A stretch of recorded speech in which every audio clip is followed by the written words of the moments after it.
Hey readers, it's Mr. Marshall at Stony Lane. We're going to read a story together today.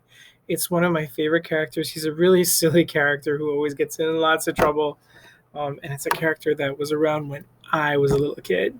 So I hope you enjoy it. This is a book called Curious George Goes to a Chocolate Factory. Two of my favorite things, Curious George and chocolate, right? Curious George goes to a chocolate factory. Here we go. This is George. George was a good little monkey and always very curious. One day, George went for a drive with his friend, the man with the yellow hat. So it looks like they're going somewhere, right? Let's see where they're going. Look, George, the man said. There's a store in that chocolate factory up ahead. Let's stop for a treat. George loved chocolates.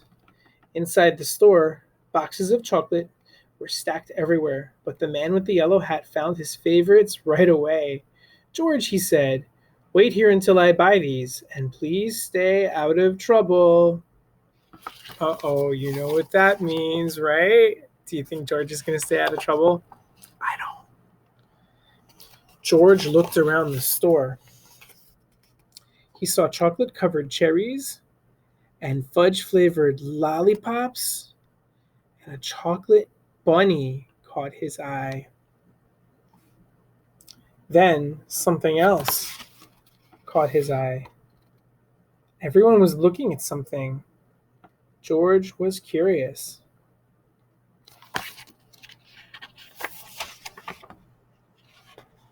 He climbed up to get a better look.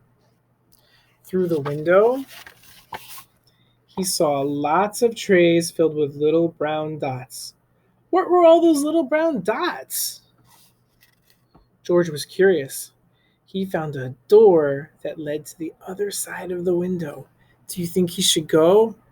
No. Do you think he will? Yes. The little brown dots were chocolates, of course.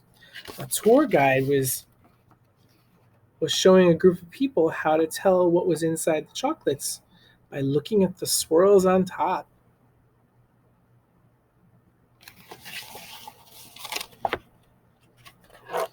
This little swirl means fudge. And this one says there's caramel inside. And this wiggle is a marshmallow.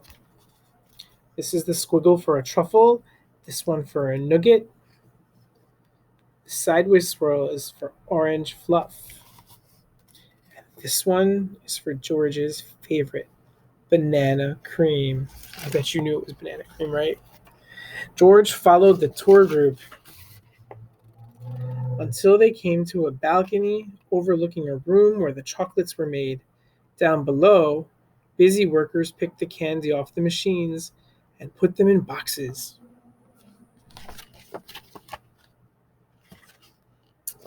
These were the machines that made the chocolates with the swirls on top. The chocolates came out of the machines on long belts, but how did they get their swirls? George was curious.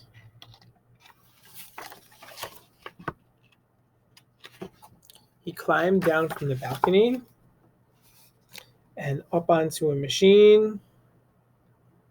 George peeked inside. He was trying to see what was making the swirls. When all of a sudden, trouble, right? All of a sudden, the chocolates began coming out faster and faster. They sped by him so quickly they seemed to be running on legs of their own. Quick!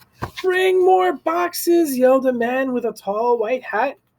What happened? Asked another man. Nobody answered. Nobody knew what had happened, and everyone was so busy that no one noticed George. Curious George, right? The workers began to fall behind, and their candy began to fall off the end of the belt. Save the chocolates! Yelled the man with the tall white hat. Meanwhile, George saw one of his favorites whiz by. He tried to catch the banana cream chocolate, but it was too fast. He chased it to the end of the belt. At the end of the belt, a pile of chocolates was growing taller and taller. George had never seen so many chocolates. As he searched for the banana cream, he put the others in empty boxes. George was a fast worker. Someone noticed and yelled, "Bring that monkey more boxes! He's helping us catch up!"